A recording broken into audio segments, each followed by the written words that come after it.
அனைவருக்கும் வணக்கம். இப்போ எல்லாரும் நெல் விதை விதைச்சிருப்பீங்க, இல்லை விதை நாற்று பாவி நடவு பண்ணலான்னு இருப்பீங்க.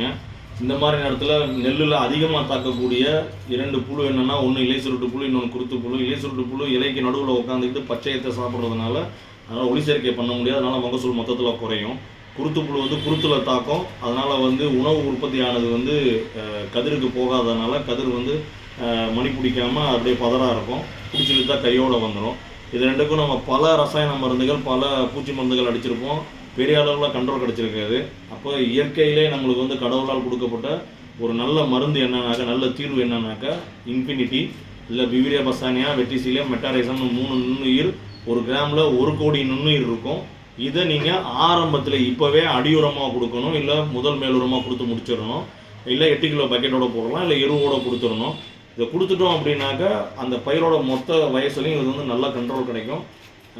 அதனால் அனைத்து விவசாயிகளும் இந்த இன்ஃபினிட்டியை வாங்கி பயன்படுத்தி குருத்து புழு மற்றும் இலை சுருட்டு புழுவிலேருந்து மீளுமாறு அன்புடன் கேட்டுக்கொள்கிறோம். நன்றி, வணக்கம், தேங்க்யூ.